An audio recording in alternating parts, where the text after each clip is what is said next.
I recently moved back to Mexico City and I've been wanting to try a new community focused project. Weekly drop in classes at my local park with no barriers to joining, financial or otherwise. But I was at a bit of a loss in terms of how to structure them. I've only done group classes back in Vienna, and they were exclusively for people who'd been private clients before. They were small groups, not in public, and for people and dogs I knew. My new idea is a totally different endeavor. I don't know if anyone will show up at all, but I want to be sure that whoever does show up will have a great experience. Larry Krohn is well known for his generosity and the free groups he used to run, so I reached out to learn from his experience. Hopefully, by making this a podcast rather than a private conversation, some of you trainers listening to us get inspired to try your own version of this kind of class.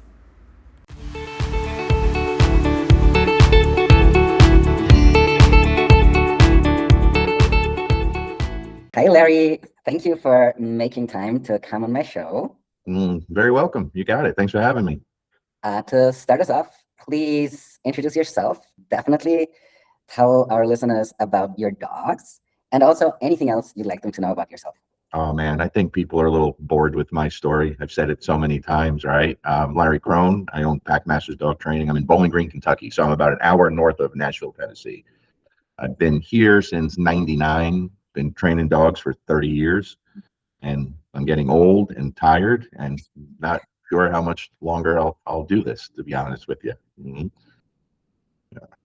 But who are the dogs in your life right now? My own dogs. Mm-hmm. Oh, my old guy is Luca. He was my first Malinois. He's kind of the dog. Bruno, my last Rottweiler, the guy on my arm over here. I built the business off of him. Like he really put me on the map. He was a dog that made me look better than I was. He was a phenomenal dog. He taught me so much. Traveled all over with me, and that's when things really started taking off. And then I guess about 17 years ago, 18 years ago, is when I started dabbling more on the working side of things, the sport dog side of things. And I went to my first sport dog seminar with a phenomenal world-class trainer, and that lit the fire under me. It was just blew my mind, it just opened up a whole new world for me. So Luca, my oldest Malinois, he's I guess it was, what's he, 15? I don't know. So I guess it was about 15, 16 years ago. He was my first dog that I got to start as a puppy. He had a lot. He was extreme, a little too much of everything. But it was my first puppy that I got to do what I was good at, raising dogs, like living with them and creating really well-behaved dogs. But now implementing all the new stuff I was dabbling in from the sports side of the world, and putting those two things together with a really nice dog just created this super dog, man. And he really made me look better than I was, because he just had it, you know what I mean? And he's still alive, and he's struggling physically. He can't hear anymore. He looks really old, but like his mind is still just constantly there and strong, and he's been an amazing dog for me. And then my next oldest dog is Buddy, my golden doodle. People are shocked that I have a golden doodle, and they're like, how did you wind up with a golden doodle? Well, very easy. Buddy is 13 or 14. And when Sophia, my daughter, was about 7, she wanted a golden doodle puppy for Christmas. And my wife said, do not get her that puppy. That's a mistake. And if my daughter wanted a puppy, I was getting her a puppy. And that's what I did. And my wife said, you're going to regret that. And my wife was right again. But he's a great dog, you know what I mean? Really super dog, cool dog for what he is. And he's helped me a lot too with the business, because like he's really phenomenal. He loves playing with other dogs. But he got diagnosed with cancer in his throat 2 years ago. And I was going to put him down 2 years ago, because he really struggles to eat. So he eats, but every time he eats, he regurgitates everything immediately and then has to eat it like that. So I said, I can't let him live like that, and I was going to put him down, but it's like, besides from that, he's not in pain or suffering. So I'll give it a little time. And I think I've made 3 appointments to take him in 2 years. And each time, like, the guilt is so heavy. I don't know what the right answer is, because he's not suffering. He's skin and bones. So everything he eats, the cancer is eating. And because of where it's located, there's nothing they could do for him, And it's like, I got him groomed a couple of months ago. And when I saw how much weight he lost, what he looked like, it took my breath away. Like, it looks like he's starving to death. But then on the flip side, he's still happy-go-lucky and willing to play. And I know he's not in pain because he's very sensitive. And so I don't know what to do with that, you know?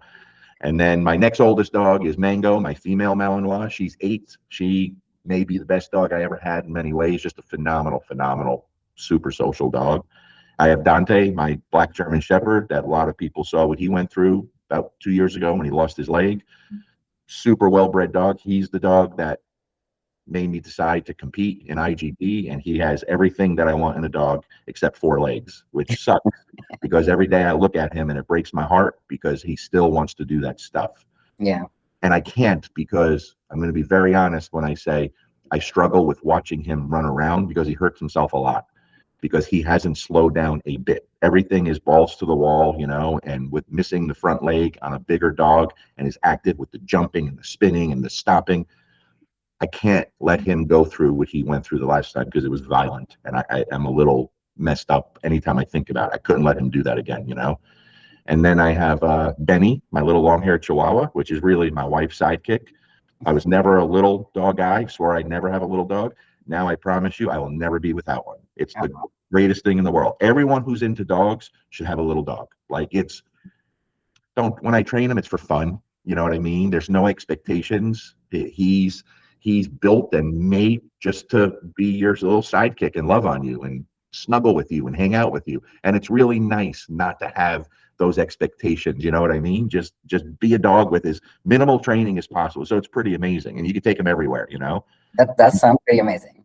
Yeah, it really is. Like, he has brought our family so much joy. Like, everyone just loves him. You know what I mean? And then I have Frankie, my youngest dog, my Malinois, who he'll be a year old next month, August 12th. You know, which I've been through hell with him, but it's allowed me to show people the reality of having dogs, especially high drive dogs. Yeah. Because I get so tired of all the highlights people show and the edited bullshit and the edited videos, you know what I mean? And the short TikTok to the music. And I think people were surprised, and some people were disgusted with me about being so open and honest about my struggles with him. But what I explain to people is I can't, you know, I'm an open book. I've showed a lot of stuff for 20 years. I don't hide anything. I put it all out there. And I can't just show the good and not show the reality of the bad. And no one has a perfect life with their, you know, I have had dogs in the past where nothing's perfect, but pretty damn close to it. You know what I mean? Like yeah, like I feel like sometimes you just get lucky. That's it. Totally. Yeah. That is yeah. That's not the rule. Yeah. That's right. And the longer you go and the more dogs you have, especially the more dogs you have at once, shit's going to happen. He's a phenomenal dog in every way. I have 3 Malinois from the same breeder, my buddy John and Paula at Mohawk Malinois. The best temperaments you will ever find in the Malinois. He is the most loving, goofy dog. Everyone falls in love with him wherever I take him. I take him to seminars people are crazy about. It was that one thing that made life very difficult for a good 7 months. So you can't hide that and only talk about the good, right? Because people have to know I struggle too. Like, I'm not a perfect dog trainer. I'm very flawed in many ways. And if I have something that I'm struggling with, it was so good for people that were struggling with the same thing to see, oh my gosh, okay, I thought I was the only one. No, this is the dog world, man. Like, it's not fantasy, no bullshit. It's real stuff that people go through. And now, thankfully, that's all done. And it's funny too, Caden, because it was so horrible for so long. Now the little things. What's that? Crate training was that in Frankie? It wasn't crate training or potty training. He was a dirty dog. Yeah. Like, so it wasn't a training thing. He didn't mind. Yeah. Like, it almost seemed like he preferred to just pee and poop in his crate, and he was totally happy just laying in it. You know, not trying to avoid it and not get me out of here. Just like, hey, good morning. How's it going? But now, because things are back to normal, you get to appreciate the normalcy and the sleeping to a normal hour and not cleaning crates. Like, now it just feels good. You know what I mean? Like, last night, it's my daughter's 21st birthday. She had friends over. I made a big tub of very dangerous, delicious punch.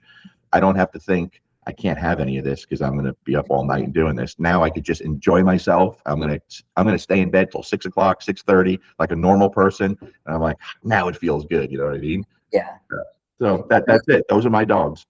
I love it. And yeah, like, that is definitely one of the things I appreciate about you. Like, I first started following you on YouTube at some point. Yeah. And like, the interesting thing is, like, just listening to you now and sharing how old your different dogs are. Yeah. I feel like, I went through like a time warp of that, because when I started watching you, like, Luca, for example, and Mango Yeah. were a lot younger than they are now, and in Yeah. very time I binged a lot of that. So Yeah. You know what's funny about that, Caden? When you look at, I used to put so much stuff out with Luca, right? Because everything was new to me too, and I loved it. And people used to just eat it up because there wasn't a ton of people doing that kind of stuff at that time.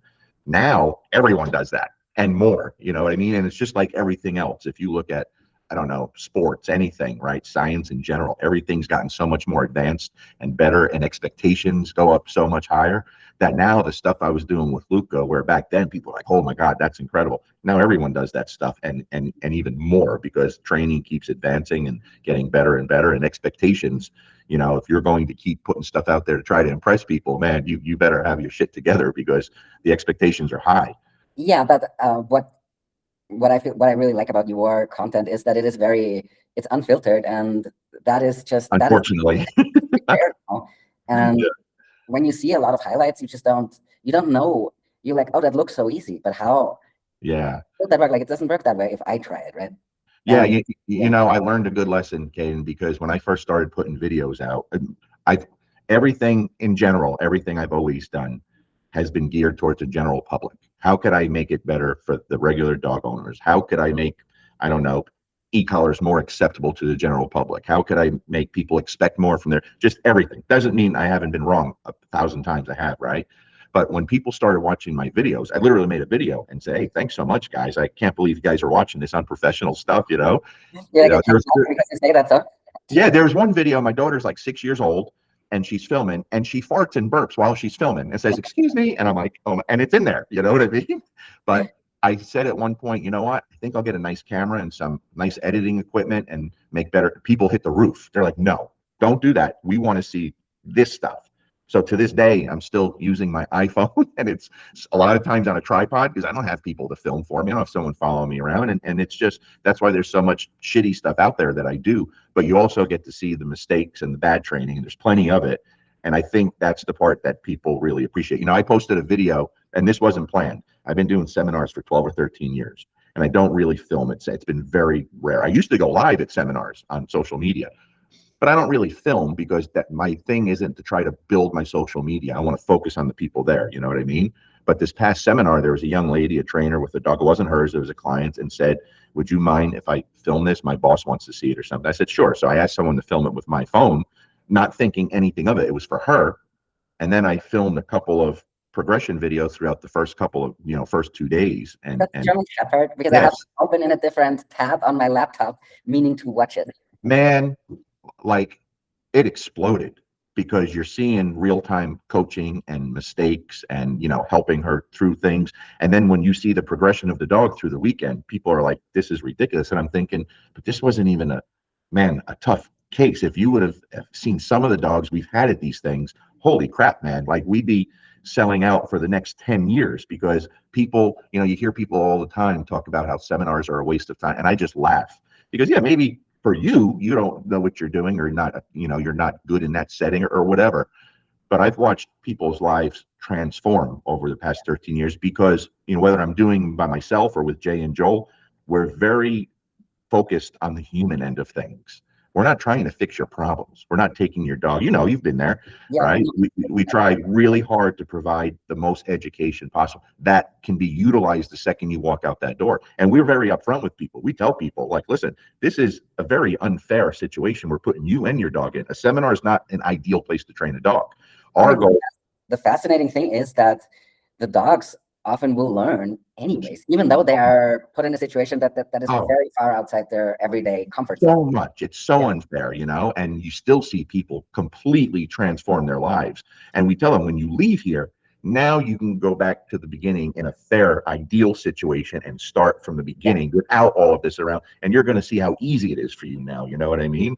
So I'm glad I did film that and post it, because it made people go, holy shit. Like, okay, I'm doing everything wrong. Like, that's what I kept hearing over and over and over, and God bless her. Her name's Ira. Thank you, Ira, for not only allowing me to film that, requesting the film, or I wouldn't have, but how huge is it that she gave me permission to post it?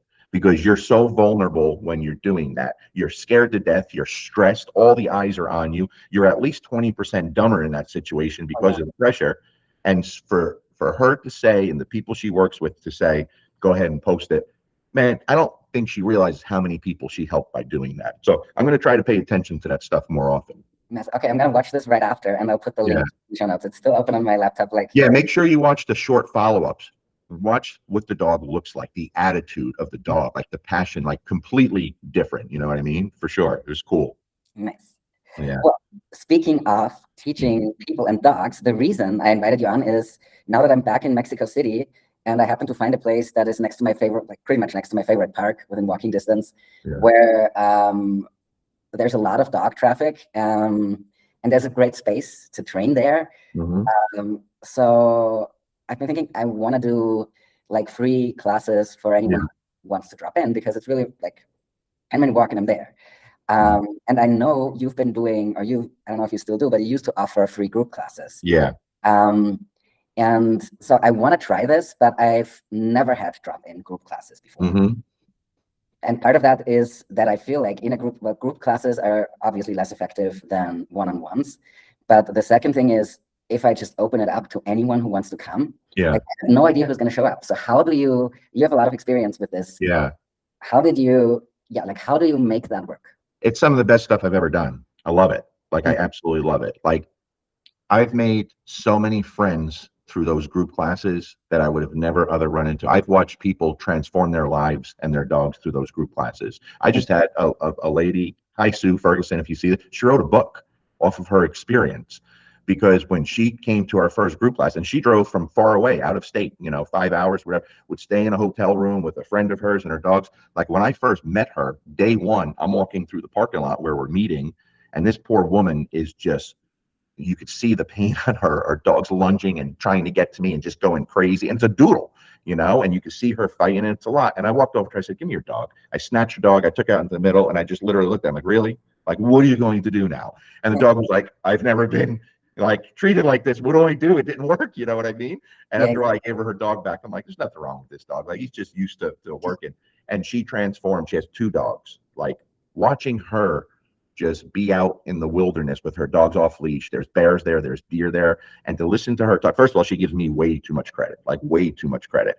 But I've encountered so many people like that. And one of the things I love, Caden, about the seminar thing, the free group classes, all the other classes, I've watched the most incredible friendships develop through these group classes and seminars. Like, it's amazing, especially with the women. Like, the women wind up becoming friends at the seminars. And then next thing you know, I'm getting videos and messages and pictures. They're all on vacation together and their dogs are with them. Yeah, I did some seminars in England and Scotland last year. And, there were a lot of aggressive dogs at the one seminar. And it was a couple of months ago, I got the most incredible, I can't remember if it was a video or a picture, but like, it was a really large group of the worst cases, the aggressive cases there. And all these people were together playing with their dogs and having a good time. And the dogs were all cool. Like, these are the things that, like, there is no price you could put on that. And I'm not someone that goes online and shows. Every now and then I'll post something, a message or something, just to remind people, guys, this is very possible and it's not that hard. But if I posted everything, I got a message the other day. I'm in the airport getting ready to go to where are we just now? Portland, Oregon. And I was having a really bad day. And I was like really frustrated and disgusted with the whole, and I just said, I don't want no part of this anymore. I'm tired of the whole bullshit that goes with dog training. And literally, as I'm thinking this, I get a text message while I'm sitting there waiting for my flight. And it was so powerful to me and so incredible. It changed my whole thought process. And I wouldn't share it because it would be embarrassing to share. That's the things that they said, comparing some of the other really brilliant people that they've worked with and gone to seminars, and then talked about the learning environment that I create. Like, it blew my mind, And then that same night, me, Jay, and Joel sit down for dinner, and I get another text, and it's someone I did an online consultation session with that had 2 dogs fighting in the same home, a couple of Dobermans, and I get a picture of these 2 Dobermans together, all happy, and they're like, I'm blown away. That was one session, you know what I mean? That's amazing. Yeah. So when you get things like this, it's like, that's why I keep doing it. And it's so weird how it works, because every time I think I'm done with this shit, man, I'm over it, I'll get some, like, it's like clockwork. Something awesome is going to come through, be like, okay, I'm back, I'm good. You know what I mean? That's just how it goes. And I shouldn't let either way affect me too much. I shouldn't let the bad stuff get to me. You know what I mean? But it does. I'm human. I can't help it. And I think, it's I mean, that's not dog training related, but I feel like if it didn't affect us, yeah, like that would mean we're not empathic Sure. human beings. So Sure. like, just yeah. Yep. So when it comes to like a group class where you don't know anyone who's going to show at least the first time, Yeah. Do you go in there with an idea or a topic, or do you just No, I never have a topic. I never have a topic because everyone has their own individual problems and their own individual abilities or disabilities, right? So when I used to tell people, you know, especially for the free group classes, say, guys, please do not come from far away for this. It's not a weekend seminar, it's a group class. Don't go driving from far away to do this. You know what I mean? And it doesn't matter. There'd be people who drove 14, 15, 16 hours for a group class. Now, my group classes never wound up being an hour long or 2 hours long. They're usually 5 or 6 hours long because you got so many people showing up. I'm like, okay, if this person just drove 12 hours, I can't just leave and not get to their dog. So we're going to, even if I say you're not guaranteed to get your dog work, depending on how many people get it, even if I say that up front, I'm never going to leave someone without helping them, right? So when I call a person out, it's similar to a seminar when I say, look, don't worry. I know this is nerve-wracking. Everyone's in the same boat. No one cares. Show me what you got. Show me what you do. Let me see if you were at home. Let me see you play with your dog. Let me see your obedience. And when they show you those two things, like, okay, there's so many, it's easy to get started because no one is doing things correctly in general, right? Every once in a blue moon, I'll get videos from someone from my online sessions where I go, holy shit. I'll call them, like when we start a call, I'm like, listen, you're fantastic. Like you're doing great. And they're like, really? Because I think I suck. I'm like, no. You don't understand. I do this a lot. I rarely get good videos. And the thing is, when someone sends me, give you an example, I refused to do online stuff. I had no interest in it. I said, I can't help you online with difficult dogs, especially aggression cases. I have to be with you. There was one guy, his exact words were this. So pardon me if you can't curse, you could bleep it out. He said to me, he said, listen, motherfucker. He said, I've spent over $30,000 on board and trains and my dog's worse than ever. I have nothing to lose. He's like, give me an hour. I'm like, okay. So I'm thinking, and I'm like, how could I do this? I said, okay, do me a favor then. So I have to know what I have to work with, right? Had a Rottweiler, very dog aggressive Rottweiler. I said, give me a video a few minutes long, your dog on a long line, you doing obedience, whatever your dog knows. Sometimes you're rewarding with food, sometimes you're not. You mix it up. Send me a separate video, your dog on a long line. Let me see you playing with your dog. Play tug with your dog. 2, 3, 4 minutes. And he sent both those videos, just like I asked, and I watched them, and I called him for our call. I said, okay. I said, dude, you're doing everything wrong. You're not even close to being right. He goes, oh, fucking great. I said, no. That's a good thing. I said, because if you were doing everything right and you have these problems, I don't know where to start. But like, this is going to be easy. I said, listen, I don't guarantee anything in dog training. I said, but I'm going to guarantee you this. This one call will get you further than your $30,000 got you. That I promise you, or I'll give you your money back. He goes, okay, you got a deal. And we did. He made so much progress in one call because he was literally doing everything opposite of what he should. And every trainer he worked with focused on the dog and trying to punish the bad behaviors. And for someone like a Rottweiler is my breed. When you take a male Rottweiler that wants to kick your ass or kick a dog's ass and you think you're going to just punish that out of him by jacking up an e-collar or knocking his head off with a prong collar, you will fail 100% of the time, period. So when we changed that, everything got better very quickly. That's how those calls started. So at a seminar, at a group class, it's the same mentality. Show me what you got, show me what you do, and let's go from there. And so you're never going to get stumped. So you always ask people like one after the other. So like everyone is like, let's say, standing in a large circle, and call the team to the center. And you tell them to show you what they've got. One after the other. Then towards the end, everybody's working at the same time, right? We might get everyone moving in a circle and take 1 or 2 people go opposite. We're weaving in and out of dogs. We're throwing real life stuff at them.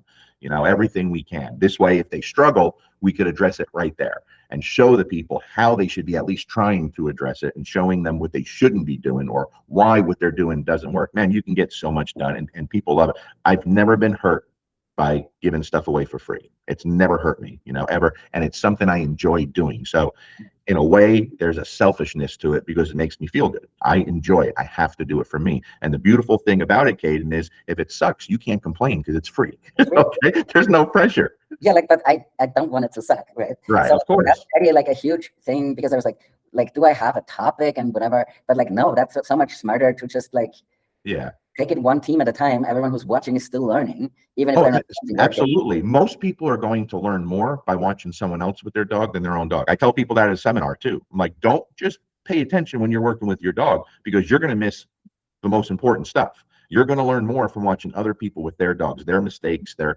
things they're doing correct, our conversations, everything. So you have to pay attention to all of it.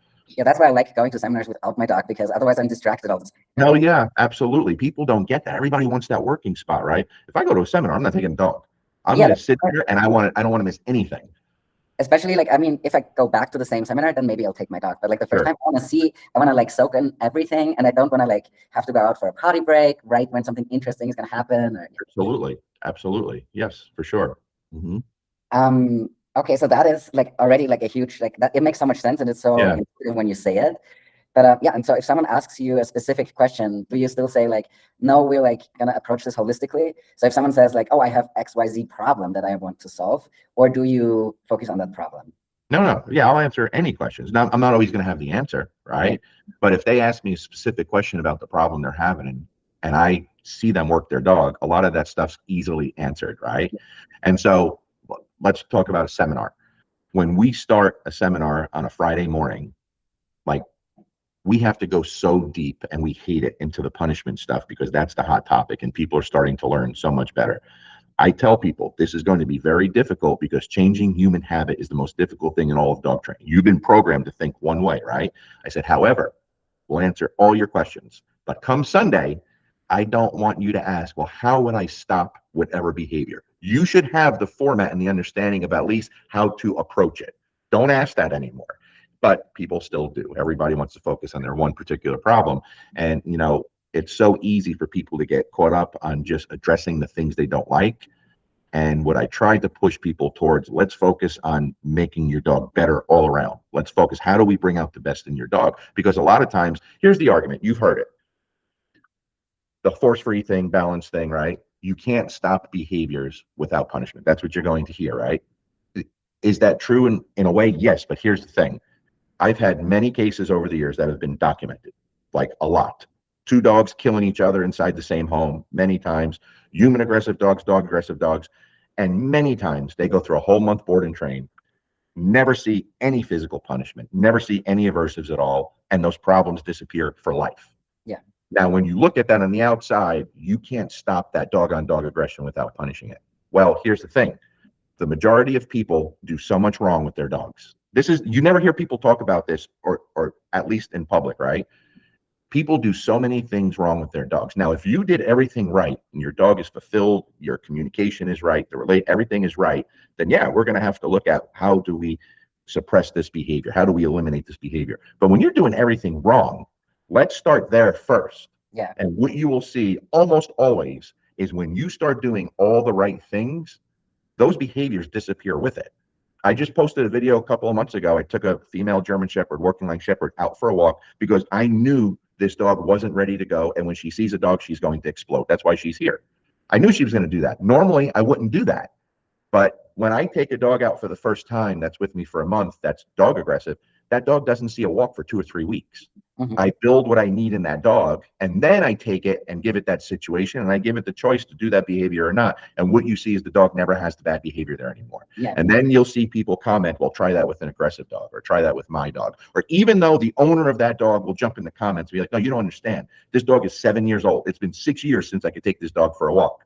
Yeah. Or you'll have the flip side. People will say, okay, I believe you, but what did you do to get the dog there? I say, I showed you everything. I filmed everything with this dog. And they say, no, all I do is see you playing with this dog. Well, if that's what you're seeing in these videos, you're missing the whole picture. That's why you're struggling with those behavior problems. So with this dog, her name was Nix. I said, screw it. I'm going to take her out and I'm going to show you. And she went after a dog, and I got to punish it on video. And you saw her in the next more difficult situation, her go, oh, okay, I get it. I'm not supposed to do that. No big deal.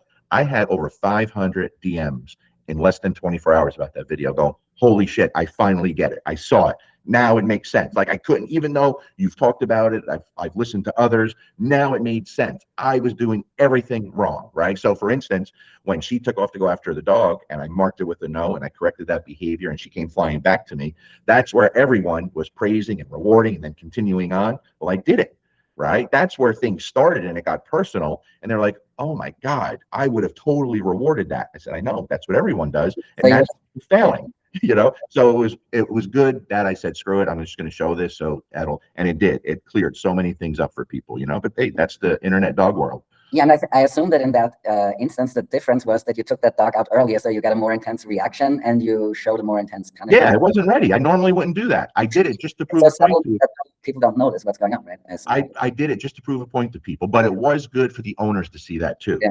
Because in case the dog gives them that behavior, at least they saw me address it and they could at least attempt to address it in the same way. You know what I mean? I mean, I think the challenge in that, like that's kind of off topic, but I think the challenge in that is that when you've been doing something like this for a very long time and you're doing it well, it is not super flashy because it's so subtle. And and then you can, like, people are like, how, I don't understand. And and of course they don't understand because they haven't done it so long and they don't know what to look for. Yeah. But also you as the trainer don't necessarily, or we as the trainers don't necessarily know how to answer the question because we're like, what are you talking about? Like, it's all there, right? So I feel like sometimes we're talking past each other. People want to see something dramatic and sexy and exciting, and in reality, like, good dog training is really dull. Yeah, it doesn't matter the philosophy in any kind of quadrant or whatever, you will have that same thing going on. And but like the real problem is not even like, yes, people want to see the flashy stuff, but also people don't know how to look for, like if I was watching a video on, I don't know, something that I have, like, I don't know, a completely different topic that has nothing to do with dogs.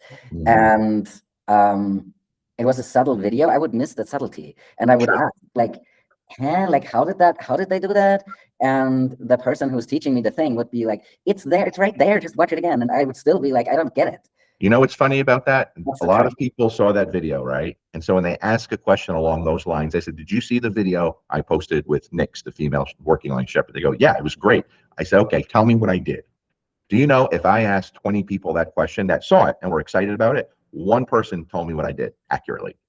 Every single person saw something different, even though it's very obvious to see. It's like, it's very right there, black and white. But people watch, but they're not watching to learn and pay attention to the little details. They're just not. And so I'm always paying attention to the human brain. It's funny too. It's like, it'd be such a cool experiment, because when I ask someone like, okay, tell me, give me an example. Your dog doesn't sit, and I ask you to obtain the sit through negative reinforcement using the leash and a collar, right? They do it. Everyone gets that right, no problem, right? And there's no praise, there's no reward, there's no nothing. Then I say, okay, your dog blows up. Tell me how you would punish that. And then they tell me how they would punish that. And I said, what are you looking for? The dog to stop the behavior. What do you do when the dog stops behavior? Almost everyone across the board at least praises that, if not rewards it. And it's such a crazy thing. No one rewards the one where it would have been acceptable to. Right? Yeah, like the good behavior when the dog did the right thing right away. But everybody wants to reward the punishment afterwards, right? It's insanity. It's crazy. And that's because people don't like where their mind goes when they think of punishment. And so the second they could change the way they feel about the situation by rewarding the dog, that's what they do. And they get in this vicious cycle, and those behaviors never stop. It's crazy, Yeah, I mean, it makes sense though. I feel like knowing that about the human mind, we, like, as trainers, we need to be better and help people see what we want them to pay attention to, because they don't know. Like, it's not that they want to pay attention to or to not see it. It's hard. I think it's hard for humans to know. Listen, anyone could train a dog or get somewhere with the dog if you just know better, a little more than their human does, right? Yeah. But our job is how can we be an educator to the human to train their own damn dog? Not every dog owner needs to be or wants to be a dog trainer, right? But how can we at least provide the bare minimum education where things make sense to them? They know how to teach the things they want. They know how to stop the things they don't want. They know how to live properly with their dog on the inside. Those are the three things you need. If the average person understands that, you eliminate so many of the problems we have in the everyday dog household right there. That's simple, Yeah, and that's on us as trainers. It's not on them to, like, read our minds and that's right. Know things that they have never been taught. It's like, I was learning a new weird, complicated sport. Like, what's the sport that you play on a horse with, like, a cricket stick or something like that? Polo. Oh yeah.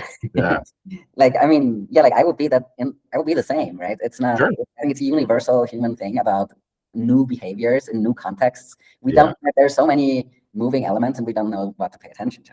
Yeah, and dog trainers have a really bad habit across the board of trying to provide way too much information to people. Yeah. Like way too much information. They overwhelm them. And when you overwhelm someone, right, they're going to do nothing. And so I learned a long time ago to really make things crystal clear, very simple, and give so little that the people feel like shit if they don't do it, right? You make it to where they can't fail. Just like if I'm teaching a dog a new behavior, I cheat to help them win in the beginning.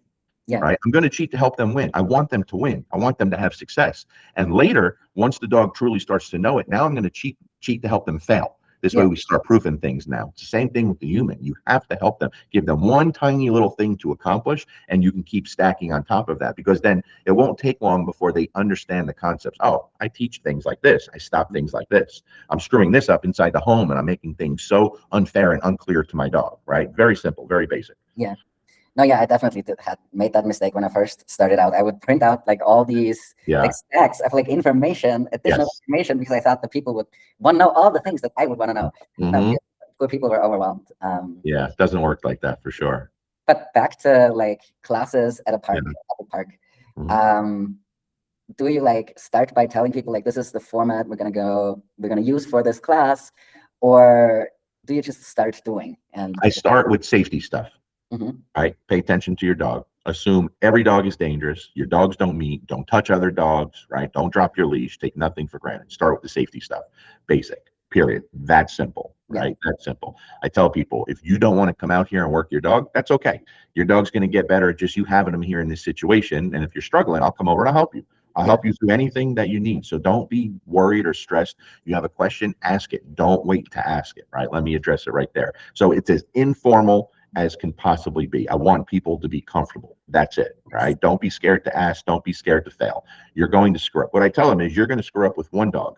I may screw up with 20 dogs. There's a big difference. So I'm as nervous, if not more nervous than you, because you just drove very far to be here and sacrificed a lot to be here. And the last thing I want to do is let you down. So I don't feel sorry for your stress right now. I'm more stressed than you, right? I have a lot more to lose than you do. So let's do this and have a good time. And I use a lot of humor. You know, I joke around with people a lot. You know, I tell people, listen, if you get offended by something I say, please tell me, because I promise you, like I kid around a lot. It's funny. We talk about this all the time. You know, me and Jay and Joel spend so much time together, right? Jay is so inappropriate and says the most outlandish things, and no one bats an eye. If I said anything even remotely along those lines, I'd have lawsuits stacked up in my mailbox. You know, that's just how it is. So I'm always careful. And also, too, people sometimes can't tell if I'm kidding or not. So I try to make it really obvious. You know what I mean? And there's going to be times, too, where I get really upset or frustrated. And, you know, I'll upset someone or they'll get mad because I'm mad or frustrated. So sometimes I realize that and I go, oh, no. I've called people before from seminars. For one, I'll say, hey, first of all, I saw the video. It was way too hard on you. Most people, I go, no, I understand why. No. I was too hard on. I'm telling you right now, please, my apologies. But most of the times they'll think, you know, I got really mad at them or upset with them. I go, oh, no, shit. I was upset with myself. Because you're sitting here struggling. And if you see me thinking about things like this, I'm trying to figure out how can I get this through to this person in a better way.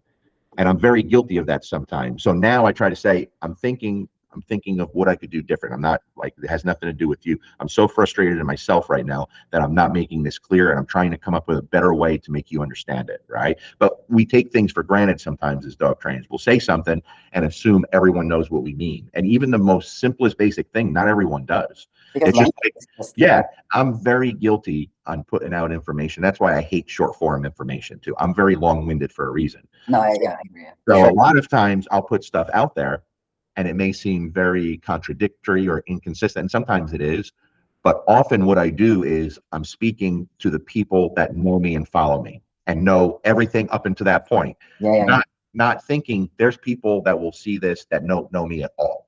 You know what I mean? But it's very hard not to, unless everything you do is going to be long and extended. And I don't always have the desire to do that. So I screw myself a lot with quick responses or quick videos, whatever, because those I'm making just for the people who know where I'm coming from. Does that make sense? Absolutely. And I mean, it's tricky because the people who know all that stuff like they'll be bored if you start from scratch. But I Right. guess like if Yes. there's one new person, for example, in a public group class, if there's one new person who's never seen me or seen you in that, like, Right. for example, seen me before, I I definitely have to start from scratch. I have to make my initial Totally. announcement about safety, for example. And like if everyone who's there has been to a previous one, perfect. I don't Hmm. have to start there. But if there's one new person, I do have to start there. I just need to find a way to be as concise as possible. So I'm not talking for half an hour about please keep your dog on a leash. Yeah. That's it. No, it's Yeah. true, and sometimes you don't think about that stuff. And do you bring, for example, do you bring a long line of flexi treats? I bring everything. I bring everything. I have everything for every situation. I have one big duffel bag with all my stuff in there, and that's it. And here's another thing too that you could think about that will help you. There was a time where if I was doing a seminar and someone came out with a working spot and they have a dog that has nothing. There's no motivation there for nothing. There's no motivation for food, for play, for praise, nothing. There's no drive in there, right? There was a time I'd stress about that. Not anymore. That's just a different kind of learning opportunity and sometimes a better opportunity. I had that happen a couple of times this past seminar. I said, okay, this is what we're going to do. Since your dog don't have much, doesn't want to play right now, right? This is what we're going to do. We're going to run through a few different cycles of how we could teach things, right? I said, first, I want you to pretend that your dog's a puppy or a dog that knows nothing. Yeah. I want you to practice just literally luring into the basics, marking and moving to reward, the sits, the down, the heel, whatever, right? I don't care about the dog. I'm watching how the owner teaches things, the trainer teaches things, right? Are you making sense to the dog? Something so basic.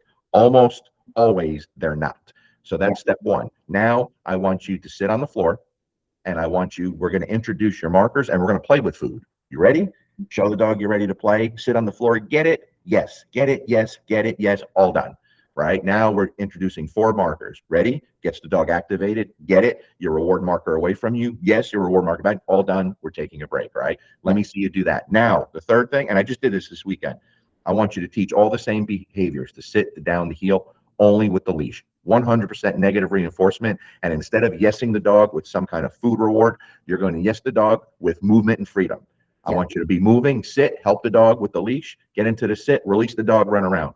And then I can't tell you how many dogs, when we ran through those cycles, by the time we got to the end, you take out a toy, that dog was full blown playing. And people are like, holy shit, man. So all those little things we did up into that really released the dog. You don't know which one of those styles, right? Or ways of teaching that's going to trigger that dog.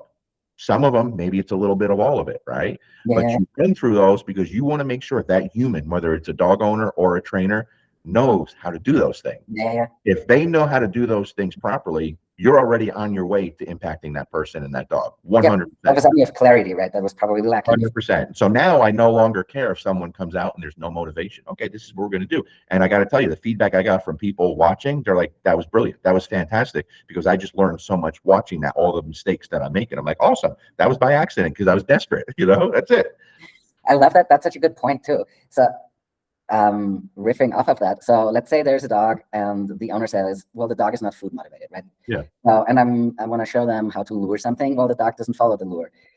This park that I'm thinking of is like a 10-minute walk from my apartment. So do I bring my own dog? I can station my dog and she'll be there. And then I can I can let the person use my dog to practice those mechanics. No, you don't have to, because when I think about the worst case scenarios, Caden, whether it's a super, super dangerous dog, right, or a dog that just has nothing, the worst case scenario is the dog's on a leash next to you, you're heeling, sitting, releasing, sitting, releasing, like leash stuff.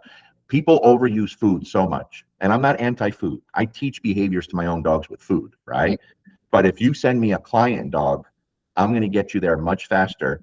Like if we're just using 100% negative reinforcement and the reward becomes the freedom of running around. I have her here again now. A couple of weeks ago, I had a little mini doodle, Winnie. I remember that video where you're 100% negative reinforcement. I love that people could not tell whether Frankie. Well, because you know why? Because when people think of that, they think of something aversive, something negative, right? Something not good. When in reality, when it comes to teaching behaviors, it's 100% opposite. But this is where people screw this up.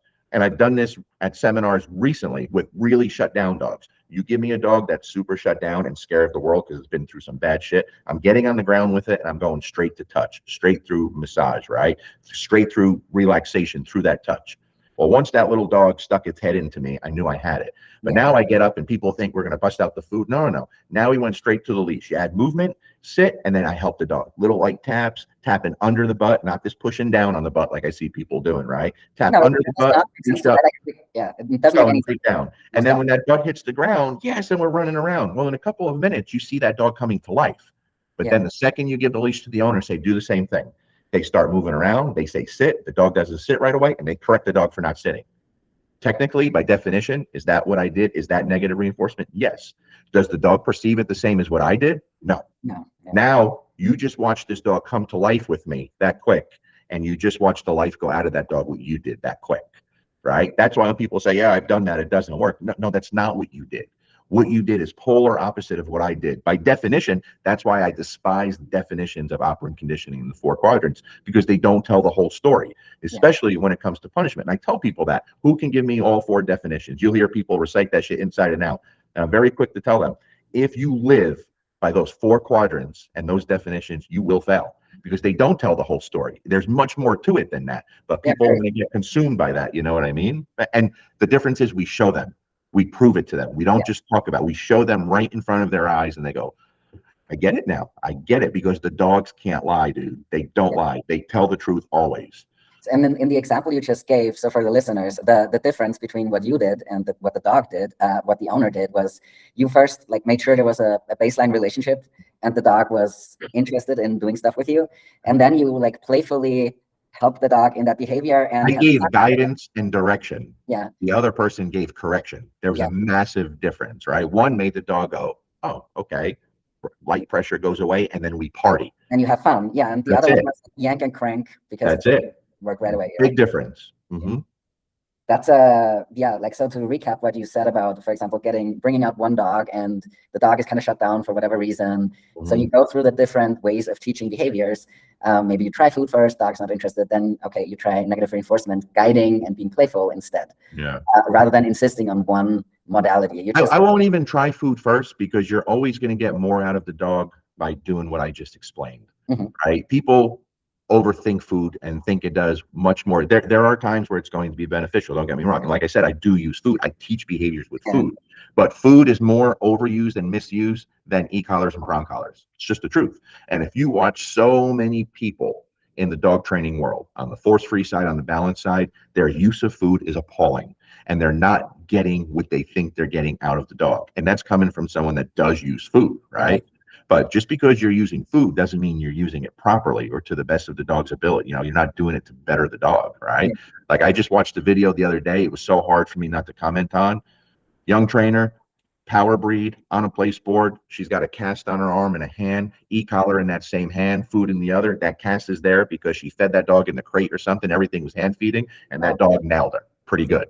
So now she's working on rebuilding the relationship by having the e-collar remote in one hand and feeding with the other. That's insanity. It pained me not to comment on that, but I do not like to comment anything negative on people's videos unless it's an abuse video or something. I try really hard, and sometimes it's difficult. Sometimes I will send a trainer that I don't know a private message and say, you got to take that down. Everything's wrong, and here's why. And I don't think, and I always start off by saying, listen, you may not know me. That's okay. And if you tell me to go fuck myself, I understand. But I have to say this to you. I don't think I've ever had a person not take me up on my offer and call me. I really don't think so. I think every time, and I've actually made some friends in the training world because of it, because what you find is a lot of these people, their intentions are good. Oh, yeah. They think they're doing the right thing, until you show them and explain to them why they're not. And then they make a really, really hard effort to start doing the right thing. But listen, that first person you learn from, it's very powerful. You learn from the first person that's really wrong. That first person that knows more than you, that teaches you, they become a god in your training world until you're told differently, until you see differently. And I know, because I was one of them. I've experienced that. Yeah, and you need to you need to learn to let go of that, or also to recognize that, I mean, you can learn something from everyone. That doesn't mean you need to learn everything from someone, right? One of the people I've learned most from was a piece of shit that I learned exactly what not to do and what I don't want to be. That's valuable. That's absolutely valuable. Very important. You know what I mean? Very important. And a lot of the time, I think you'll take something from this person and something from that person, and you make it your own, because absolutely, it's to work with who you are as a person too. Everyone has their own personality and physical abilities or disabilities, right? And so, as someone that learns from a lot of the greats in the sport world, I can't try to emulate someone. Like, I am who I am, so I take what I'm comfortable with from each of those people that I had the privilege to learn from, and just what I can do best. That's what I navigate towards, and I still screw that up too, by the way. Right? It's just that's Yeah, dog like training. yeah, and I feel like so I try to give credit um for everything I'm taking from someone, and I Sure. remember that was because like occasionally someone like it's like a throwaway comment on a podcast somewhere or whatever, Yeah. and I don't remember, right? No, I But get it. like I remember that I didn't come up with it, so I'm like, okay, like I've experimented with this. I remember hearing it on a podcast, and like I wish I could give credit to this person. I just don't remember who it was. Sure. But and the things that I don't take from this person, whatever, like I'm not meant like it's irrelevant, right? Yeah. Um, but yeah, you can learn something from almost everyone. And Hmm. like I feel like also what you just said with the private message, that makes a huge difference, because if you publicly shame them on their whatever, like they are going to Yeah. be defensive, of course, because that's also human nature. But when I'm 100%. reaching out privately to let you know something, that already shows you that I have good intentions. And Yeah. vice versa, when someone does that with me, I so appreciated that. Yeah. um, and also like the fact that this person took time out of their day to write me in private Sure. lets me know that they care and that they want to genuinely help me rather than put me down, which they could do by doing it publicly, right? Absolutely. Yeah. Hmm. Absolutely.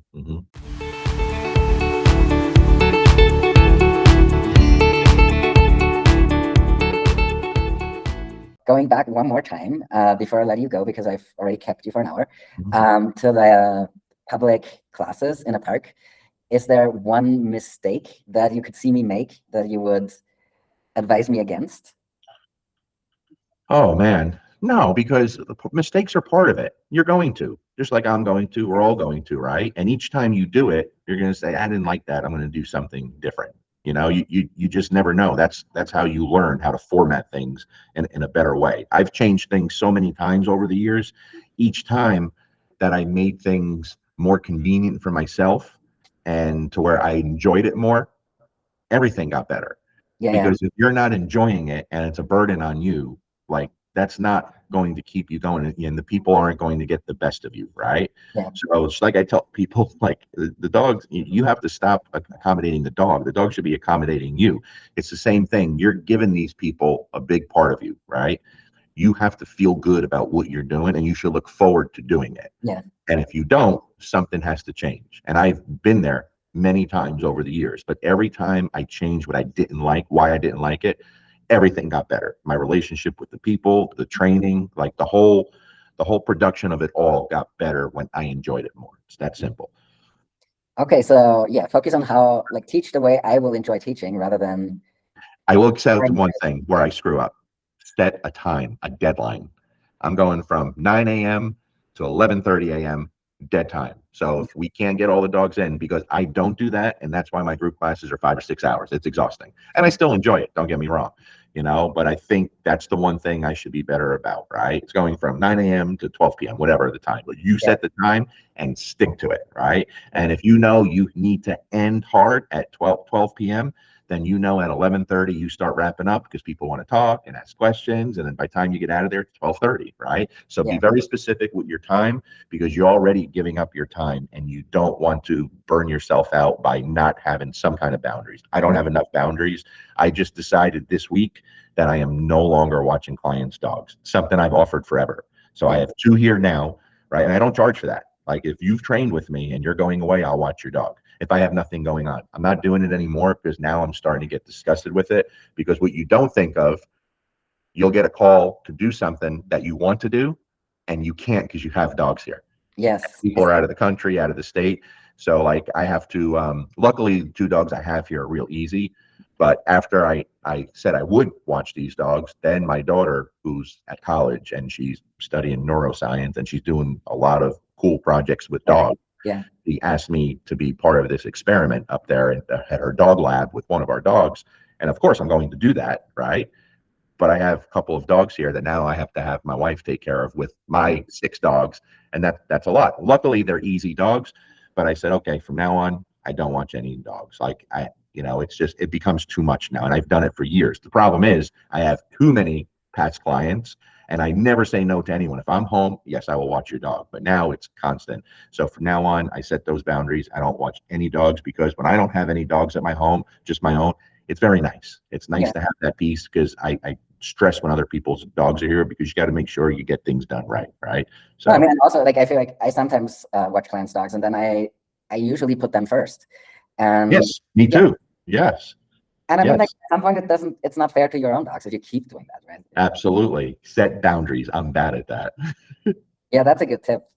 Anyone else out there who would like to do free group classes at a local park, for example? Because I think that's a great way of reaching really many people.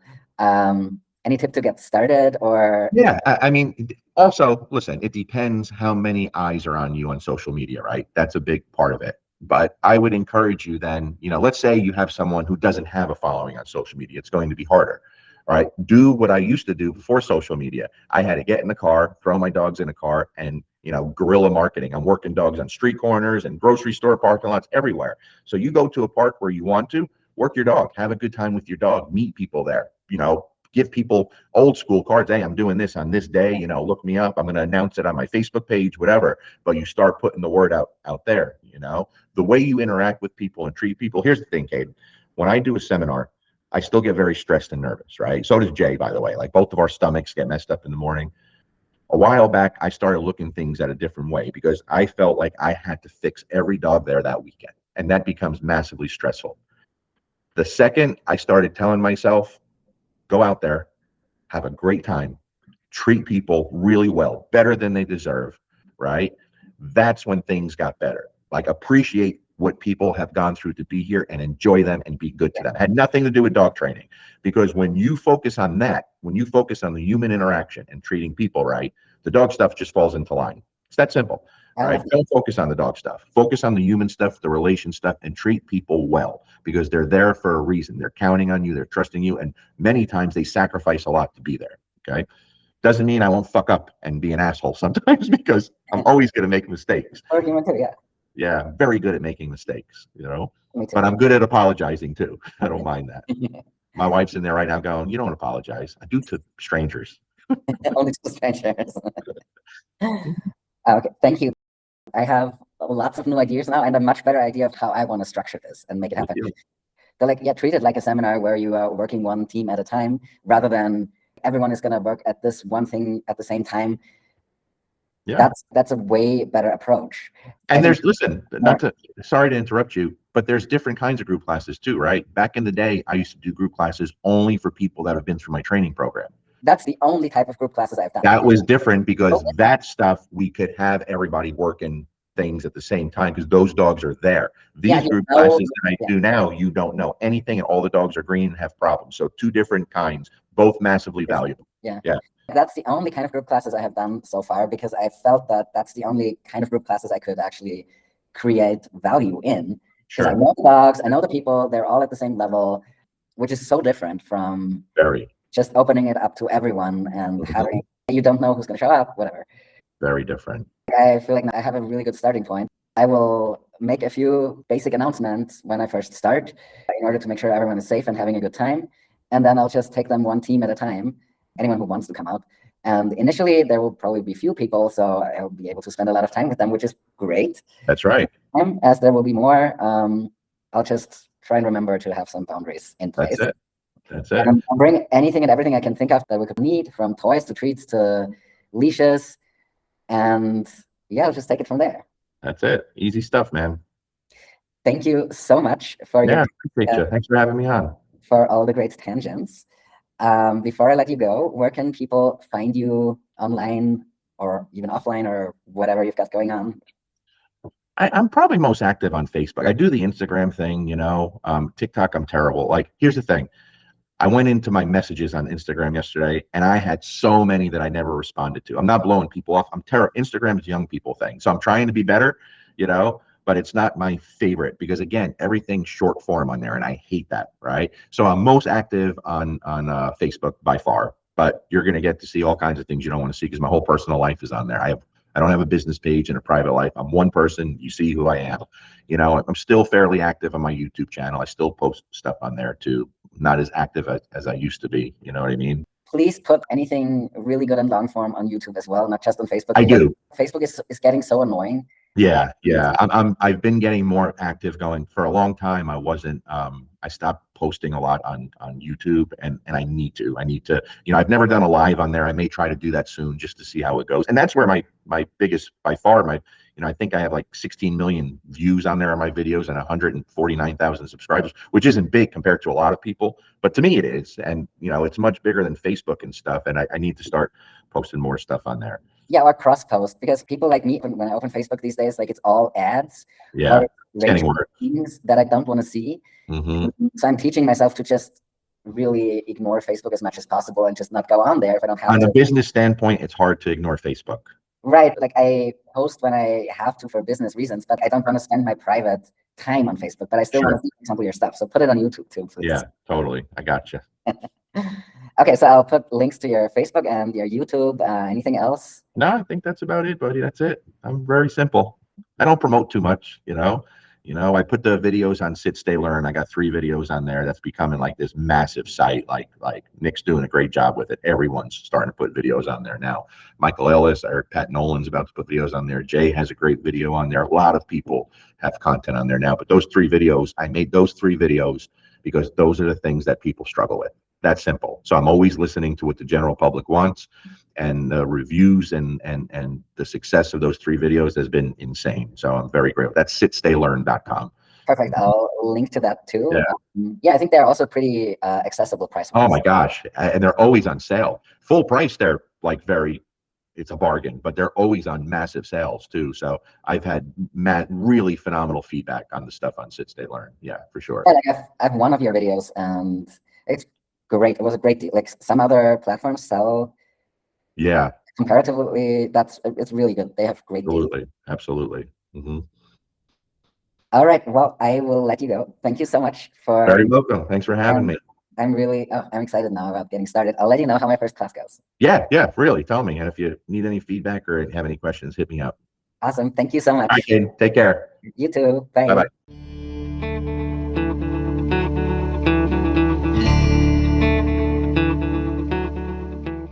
Before I let you go, I've got a favor to ask. If you're enjoying my podcast conversations, it would mean the world if you left a brief review and a rating on your podcast player. Thank you so much. To help me make time for recording and editing this podcast and for community projects like the one we talked about today, the easiest way to support me is to join my Patreon at patreon.com/adventuredogs. Thank you.